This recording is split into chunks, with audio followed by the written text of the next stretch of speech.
Welcome to the 21 Report. I'm Frank Pesci, and I'm here with speaker and performance coach and entrepreneur, Richard Grannon. Hello, sir. Thank you. How are you? I'm good. Richard, you're joining us from the UK. Mm-hmm. Is this your first 21? First 21 was in 2019 in Warsaw, Poland. In Warsaw, Poland. So this is an international event. But I mean, this is the first time I've done it in America. Interesting. Yeah. Okay, so what do you think about this event?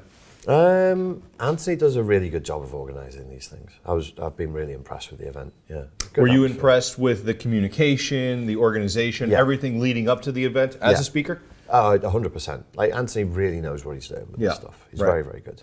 Do you feel like he provides for the attendees a great experience in terms of organization, likewise, just as he does for the speakers? Yeah, I think so. I think people would be hard pressed to complain. And you know, if you look at the way other events are organised or disorganised, you know, he's doing a really, really good job.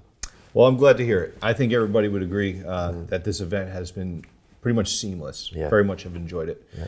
Well, you were a speaker this year. Yes, sir. What did you speak about?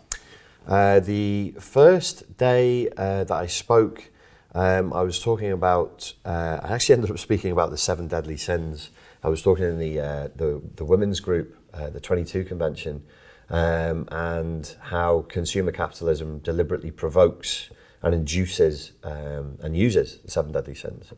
I was talking about narcissism and codependency, how we live in a culture that leaves us feeling traumatized and isolated and alienated from each other, and then some potential ways of healing that and moving forward from that. That was the first talk I did. So as a life coach, do you, or a performance coach even better said, do you counsel people for a living to overcome those things? Like I have done. Face-to-face coaching I don't do as much now because I have coaches that I employ that I've trained to do that. I generally focus on developing books and videos and courses so that I can reach as many people as possible. But yeah, I have coached people face-to-face. It's something I can do, yeah. So you are in every sense a content creator. Yes, sir. Gotcha. Yeah. Did you have any interactions with your fans, people who are familiar with your work here? Yeah, a few people who are followers have come up and shaken hands, and we've had a chat, which is always nice. You know, sometimes I'll just sit there while people shower me with compliments, and I wish more of my life looked like that. Really. Yeah. I don't blame you. I don't blame you at all. Well, what I have seen at this event is I have seen an evolution. I have seen the Manosphere go from a place, which started out as pickup and, then went into, maybe some self-help stuff to teaching people how to be better fathers, to creating mission-driven people who are very serious about the opportunities of our times. Yeah. Are you seeing that as well? I am, and I think I arrived sort of late to the Manosphere. I became friends with Anthony in, I think, 2017, somewhere around there, and spoke on his YouTube channel on a few Redman group sessions. And in a very, very short period of time, between 2017 and now here in 2022, I think as the world has changed, people are under more pressure, they're under more duress. Of course, naturally, our responses to things change and develop commensurate to that pressure. And so the maturation process that was going to happen anyway, instead of it taking like 10, 15 years, it all happened inside of 5. So, I mean, it's almost kind of laughable now to bring up pickup, as if the essence of masculinity was chatting to girls in bars. It would be almost hilarious to suggest that here. There is still people talking about that because, it's an important part of life, but it's right the way down the priorities now, which I like because I agree with the way this thing is going. I think it's moving in exactly the right direction. We should be looking at religion, philosophy, spirituality, deciding how to live a good life, and these other things, that's where you look at a community that's in its adolescence. That's what it focuses on in the way that an adolescent would. I think a lot of men, first of all, I comport with what you just said. It's an excellent analysis. I think a lot of men, when confronted with the future, which seems so uncertain, but also yet so predictable, are trying to figure out how to best navigate that course, how to get equipped, how to find resources, how to build relationships so that you can thrive and prosper in uncertain times. What are your thoughts about that? And how would you suggest men get equipped for that and, approach those uncertain times that may be coming? I think beyond the practical steps, which in American culture, you have a unique culture in the world. There is no other country like this as far as preparing for the apocalypse goes. It is maybe because I think it's to do with the evolution in the history of the country and the way it's developed. But there is a prepper culture here. We have that in Europe. We do see it in Canada, but it's here that's really being developed. So people are already fairly well versed in how to practically prep for potential catastrophes.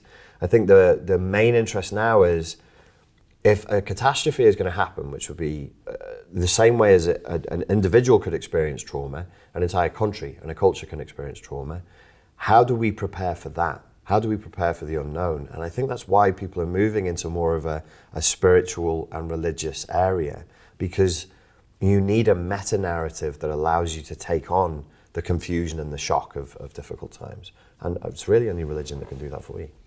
Yeah, there's no doubt. And it's interesting to hear that because, you do come from the UK. So there are perspectives perhaps that, we might take for granted for times. But I think you're right. I think the United States is definitely a unique place. Obviously, we have our challenges. But what there exists inside of the United States is a desire, a hunger to do more, to increase, to prosper, to build. It's just something that's ingrained in our DNA. Yeah. And I think it's evident in our attendees and even, of course, our speakers. You, as a content creator, have to find sources of inspiration from other places too. You have to consume equally as much as you produce. Where do you find your inspiration from? Sometimes it's from the other speakers here. There's authors that I enjoy. There's people that I enjoy listening to. There's books that I read. I really love. There's an American author called Cormac McCarthy. I love all of his books, but I think I've read and reread the book about the formation of America that he wrote called Blood Meridian. I think I've read that about 15 times now. Wow. It's a beautifully written book, and it's a horrifying book. It's like you would look at it and think, oh, this is a Western. This is a really dark, bizarre horror version of a Western. And I highly recommend it. I've been reading Dostoevsky, I read Nietzsche, Kierkegaard, and it keeps me sane. You know what? But that's heavy duty reading. The average person can't read that stuff. Yes. Right? So, and I think what happens is, men get into a place where they say, well, if I can't read, Alexander Solzhenitsyn, I'm no good. You know what I mean? I think I'm a pretty reasonably intelligent guy.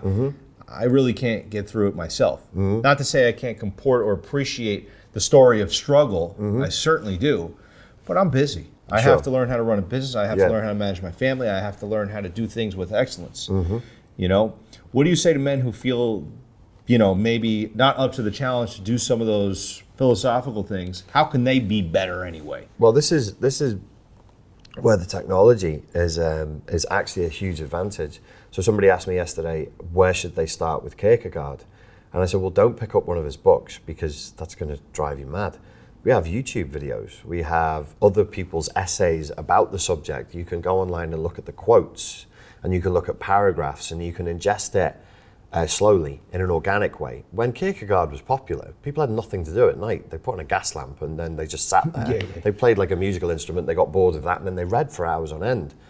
We don't live like that. So the consumption of big, long texts, like I actually read The Brothers Karamazov. I tried to audiobook it in the gym, but the dude who was doing the Russian voices was driving me crazy. So I was like, right, I'll just read this thing. So first of all, I'd say, don't give up. Do try and read things, but also we live in a time now where you can ingest the good parts of this information, and YouTube and online articles can really, really help to do that. So I think that's excellent advice. Yeah. Do you think men, and in this case now, being that it's 21 Summit women, should attend the 21 Summit? I absolutely do, because where else are they going to get an alternative view of how to live in this reality? I think people are absolutely subsumed in a really toxic ideology, both men and women, rampant consumerism, rampant materialism. It's misery inducing. People are really, really struggling.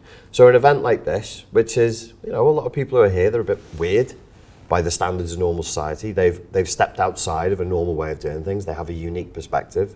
And we should lean into that rather than out of it and just go, yeah, that's right. We are a little bit odd. That's why we're here. That's why you would listen to us. If you want the mainstream narrative of everything, I don't know, just sit there and watch the Kardashians and switch your brain off. If you want to know why you're suffering and you want to think about an alternative way of living, come here. Because we will offer you different speakers and different perspectives. You're not forced into anything. It's not a cult. You take it or leave it. You sit, you listen to the speech. Some things you'll like, some things you won't. You will walk away having learned something. I mean, I do as a speaker every time. Every one that I've gone to and every interview I've done for 21 Convention, where I'm sat in a Red Man group and I'm chatting to people, I walk away with things that literally change my entire perspective of life. And it changes the way I live. Richard, where can people find you? The place where you'll get the most benefit and the most content is my YouTube channel. If they just put into YouTube Richard Grannon, they'll find it. There's tons of videos, tons of content there. Fantastic. All right. For the 21 Report, I'm Frank Pesci with Richard Grannon. Thanks for watching. Cheers, mate. Thank you. Cheers.